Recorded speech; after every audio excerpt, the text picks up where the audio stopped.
నా పేరు పాలెటి మహేశ్వరరావు. మీ అందరికీ తెలుసు, Muppavarapu Chowdary and Leela Ramakrishna Prasad charitable trust యొక్క న్యాయ సలహాదారుణ్ణి.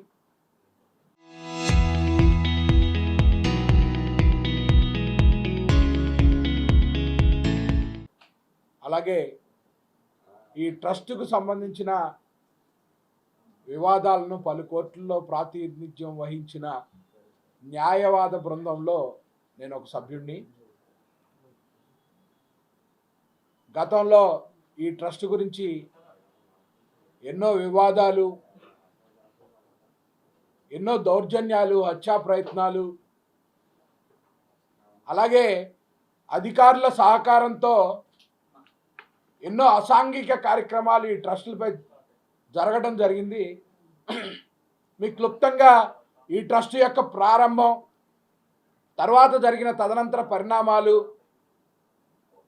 అలాగే వాటిపై కోర్టులో జరిగిన న్యాయ వివాదాలు, చివరకు హైకోర్టులో విస్తృత ధర్మాసనం ఇచ్చిన తీర్పు గురించి ప్రజలకు తెలియజేయాలనే ఉద్దేశం. ఎందుకంటే డాక్టర్ ముప్పవరపు లీలా రామకృష్ణ ప్రసాద్ గారు ఆయన అమెరికాలో కార్డియోథొరాసిక్ సర్జన్గా పనిచేస్తూ నేను పుట్టిన భూమికి ఏదో సహాయం చేయాలనే ఉద్దేశంతో, పేద ప్రజలకు న్యాయం చేయాలనే తపనతో కొన్ని వందల కోట్ల రూపాయల విలువైన ఆస్తులను పేద ప్రజలకు చెందాలని ఒక ట్రస్టును ఏర్పాటు చేసి ఆ ట్రస్టీలుగా కొంతమందిని నియమించడం జరిగింది.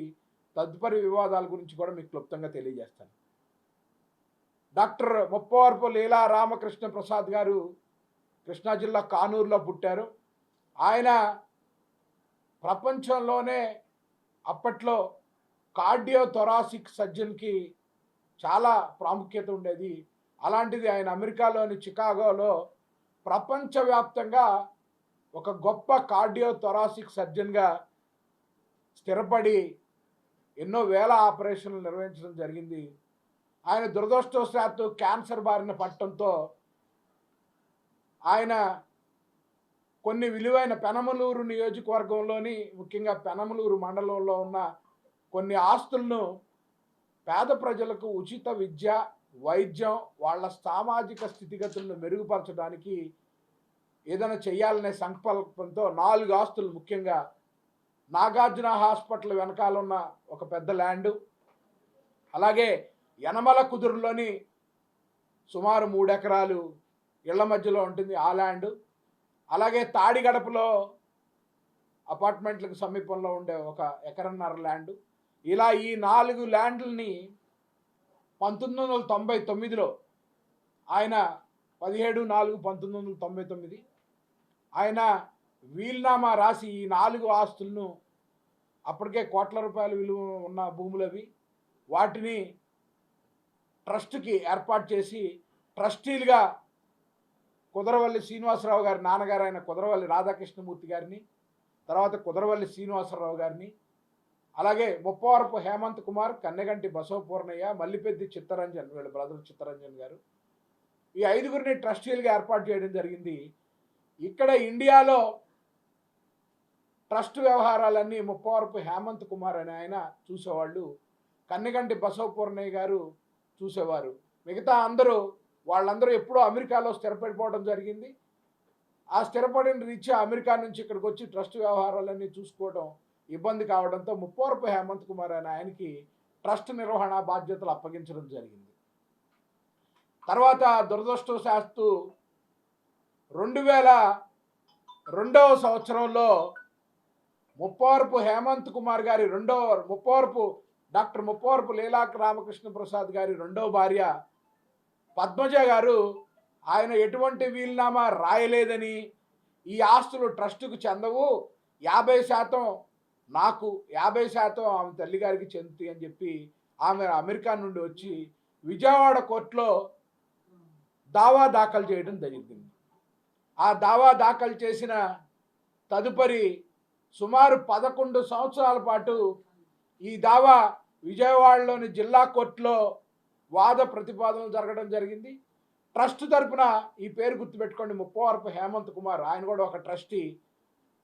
ఆయన ట్రస్ట్ తరపున అఫిడవిట్లు ఫైల్ చేసి కోర్టులో ఈ ఆస్తులన్నీ ట్రస్టుకు సంబంధించినవే, వీలునామా ఆయన రాయటం కరెక్టే, కాబట్టి పద్మజాకి భార్య పద్మజాకి ఈ ఆస్తుల్లో ఎటువంటి వాటా రాదు అని చెప్పి ఆయన వాదనలు కూడా వినిపించడం జరిగింది. దురదృష్టవశాత్తు జిల్లా కోర్టులో పద్మజకి అనుకూలంగా తీర్పు రావడం జరిగింది. ఈ ఆస్తుల్లో 50% పద్మజకి, 50% ఆయన తల్లిగారైనటువంటి డాక్టర్ రామకృష్ణ ప్రసాద్ గారి తల్లిగారికి చెందాలని చెప్పి తీర్పు ఇవ్వడం జరిగింది. ఇది 2013 సంవత్సరంలో విజయవాడ కోర్టులో ఈ తీర్పు రావడంతో దీని మీద అప్పీల్ని హైకోర్టు ధర్మాసనం ముందు ట్రస్టు దాఖలు చేయడం జరిగింది. ట్రస్టీగా ముప్పవరపు హేమంత్ కుమారే ఈ భూములన్నీ ట్రస్టుకు సంబంధించినవే, ఇవి ఆయన ఒక గొప్ప ఆశయంతో ఆయన ఈ భూములను పేద ప్రజల కోసం కేటాయించడం జరిగింది, కాబట్టి పద్మజకు కానీ ఎవరికి కానీ ఇవ్వాల్సిన అవసరం లేదు, పద్మజకు ఇవ్వాల్సిన ఆస్తులన్నీ డాక్టర్ రీలా రామకృష్ణ ప్రసాద్ గారు ఇవ్వటం జరిగింది అని అప్పీల్ దాఖలు చేయడం జరిగింది. అలాగే ఆ అప్పీల్ సూట్ పెండింగ్లో ఉండగానే సుమారు 2014లో అప్పీల్ సూటు ఫైల్ చేయడం జరిగింది. అప్పీల్ పెండింగ్లో ఉండగానే ఈ మధ్యలో మిగతా ట్రస్టీలందరూ అమెరికాలో ఉండటం, ఇక్కడ ఇద్దరు ట్రస్టీలు ఉన్నారు, ముప్పవరపు హేమంత్ కుమారు, కన్నెగంటి బసవపూర్ణయ్య అనేవారు.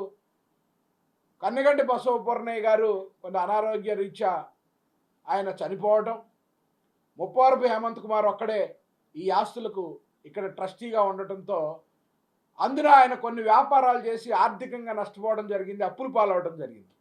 అప్పుడు దాకా ట్రస్ట్ తరపున పోరాడిన ముప్పవరపు హేమంత్ కుమార్ అనే ఆయన అప్పటికే 100 కోట్ల రూపాయలు విలువ చేసే ఈ ఆస్తుల్ని ఎలాగైనా కొట్టేయాలనే దుర్బుద్ధితో ముప్పవరపు లీలా రామకృష్ణ ప్రసాద్ గారు డాక్టర్ గారు ఏదైతే వీలునామా 1999 రాశారో 1999కి ముందే 1997-98లో నేను ట్రస్టీగా నేను చదలవాడ కోటేశ్వరరావు అనే అతనికి మంచికలపూడి పార్వతి, మంచికలపూడి బబ్బులు అనే వాళ్ళ పెనమలూరు వాళ్ళ తల్లిగారు, వీళ్ళిద్దరికీ మొత్తం 4 ఆస్తుల్లో 2 చదలవాడ కోటేశ్వరరావుకి, 2 మంచికలపూడి బబ్బులుకి అమ్మివేసినట్లుగా ఒక తప్పుడు డాక్యుమెంట్లు సృష్టించి వాటిని విజయవాడ భూములకి ఎటువంటి సంబంధం లేని ఏలూరు కోర్టులో చదలవాడ కోటేశ్వరరావు, మంచికలపూడి పార్వతులతో ఒక తప్పుడు దావాలను దాఖలు చేయడం జరిగింది. అగ్రిమెంట్లు 1997-98 సంవత్సరానివి, దావాలు దాఖలు చేసిందేమో 2019 సంవత్సరం. నిజంగా వాళ్ళు కొనుంటే, ఎవరన్నా భూమి కొనుంటే ఇన్ని సంవత్సరాలు ఎవరన్నా వెయిట్ చేస్తారా? చేసే అవకాశమే లేదు. కానీ ఏలూరులో విజయవాడ కోర్టులో అయితే ట్రస్టీలకు తెలిసిపోద్దనే ఉద్దేశంతో ఏలూరు కోర్టులో దావా దాఖలు చేసి మాకు ముప్పవరపు హేమంత్ కుమార్ అనే ఆయన అగ్రిమెంట్లు రాశాడు, సేల్ అగ్రిమెంట్లు 97-98లో ఆయన రిజిస్ట్రేషన్ చేయట్లేదు, మీరు ఎట్లయినా కోర్టు ఆదేశించండి ఈ రిజిస్ట్రేషన్లు చేయమని చెప్పి అని ఒక దావా దాఖలు చేయటం, ఎమ్మడనే వాళ్ళే లోక్ అదాలత్లో రాజీ పడిపోవటం, ఆస్తులేమో ట్రస్ట్వి, రాసిందేమో డాక్టర్ ముప్పవరపు లీలా రామకృష్ణ ప్రసాద్, రాజీ పడిందేమో వ్యక్తిగతంగా ముప్పవరపు హేమంత్ కుమార్. ఆయన ట్రస్టీ మాత్రమే, ఆయనకి అమ్మే అధికారం లేదు. అయినా లోక్ అదాలత్ అవార్డులను పొంది ఏలూరు కోర్టులో తప్పుడు దారిలో మోసపూరితంగా లోక్ అదాలత్ అవార్డులు పొంది వాటి ద్వారా రిజిస్ట్రేషన్ చేయాలని ప్రయత్నం చేయడంతో అమెరికాలో ఉన్న మేనేజింగ్ ట్రస్టీ అయిన కుదరవల్లి శ్రీనివాసరావు గారి తండ్రి కుదరవల్లి రాధాకృష్ణమూర్తి గారికి తెలిసి 94 సంవత్సరాల వయసులో కూడా ఆయన అమెరికా నుంచి ఇండియాకు ప్రయాణించి ఇక్కడ ఆంధ్రప్రదేశ్ హైకోర్టులో ఇట్లా ట్రస్ట్ ఆస్తులను అన్యాక్రాంతం చేయడానికి ఒక ట్రస్టీ మిగతా వాళ్ళతో కుమ్మక్కయ్యి ఈ భూముల్ని రిజిస్ట్రేషన్ చేయడానికి తప్పుడు మార్గంలో ఏలూరుకి ఎటువంటి సంబంధం లేకపోయినా ఏలూరు కోర్టులో లోక్ అదాలత్ అవార్డులు పొందాడు, వీటిని రద్దు చేయండి అని చెప్పి హైకోర్టులో అయినప్పుడు రిట్ పిటిషన్ దాఖలు చేయడం జరిగింది. ఈ రిట్ పిటిషన్లన్నీ 2021లో దాఖలు చేయడం జరిగింది, 2020-2021లో. అయితే వెంటనే వాటిని విచారణ చేపట్టిన హైకోర్టు ధర్మాసనం 2020లోనే ఈ లోక్ అదాలత్ అవార్డులు అనుమానాస్పదంగా ఉన్నాయని చెప్పి అప్పుడే స్టే ఇవ్వడం జరిగింది. స్టే ఇచ్చినా కూడా, హైకోర్టు డివిజన్ బెంచే సాక్షాత్తు స్టే ఇచ్చినా కూడా ఆ ఉత్తర్వులను ఉల్లంఘించి అప్పుడు ఇక్కడ పనిచేసిన sub registrar, Patamata sub registrar, మీ అందరికీ తెలుసు, అర్జా రాఘవరావు అనే అతను ఏసీబీ కేసులు, అక్రమాస్తుల కేసుల్లో పలుమార్లు అరెస్ట్ అయ్యి జైలుకి కూడా వెళ్ళొచ్చాడు.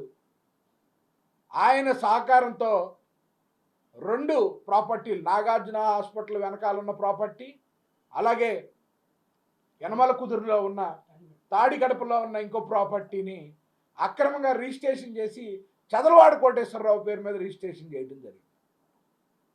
దీని మీద మళ్ళీ మేము హైకోర్టును ఆశ్రయించడం జరిగింది. హైకోర్టులో రిట్ పిటిషన్ దాఖలు చేయడం జరిగింది. ఇవన్నీ కాదు, ఇవన్నీ సమగ్రంగా విచారించాల్సిందే.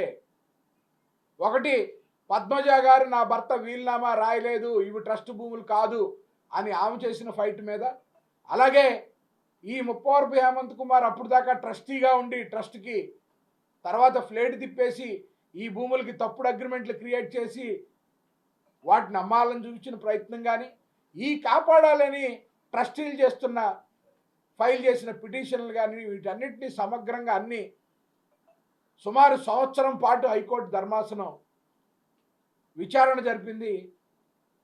విచారణ జరిపి 3 అంశాల మీద పూర్తి విచారణ వారు కేంద్రీకృతం చేయడం జరిగింది. ఒకటి, అసలు అమెరికాలో రాసిన డాక్టర్ లీలా రామకృష్ణ ప్రసాద్ గారు రాసిన వీలునామా చెల్లుబాటు అవుతుందా లేదా, అవి అనుమానాస్పదంగా ఉన్నాయా లేదా, అవి నిజంగా ఆయన వీలునామా రాశాడా? ఎందుకంటే వీలునామా రాసిన 2 రోజులకి ఆయన హార్ట్ అటాక్తో చనిపోవడం జరిగింది. కాబట్టి పద్మజ ఆ వీలునామాలు రాయలేదంటుంది. కాబట్టి ఆ వీలునామాలు చెల్లుతాయా లేదా, అవి అమెరికాలో రాశారు కాబట్టి. అలాగే ఎవరెవరు చూశారు వీలునామా రాసేటప్పుడు, ఎవరెవరు డాక్టర్స్ అక్కడ అందుబాటులో ఉన్నారు ఆ టైంలో, ఇవన్నీ సమగ్రంగా విచారించిన హైకోర్టు ఈ వీలునామాలు చెల్లుతాయా లేదా అనే దాని మీద, ఒకదాని మీద. 2, అసలు ఈ ట్రస్ట్ ఆస్తుల్ని అన్యాక్రాంతం చేయడానికి ఏలూరు కోర్టులో ఎవరైతే ముప్పవరపు హేమంత్ కుమార్ అనే ఒక ట్రస్టీ, చదలవాడ కోటేశ్వరరావు, మంచికల్పూడి పార్వతీల సహాయంతో పొందిన లోక్ అదాలత్ అవార్డులు చెల్లుతాయా లేదా,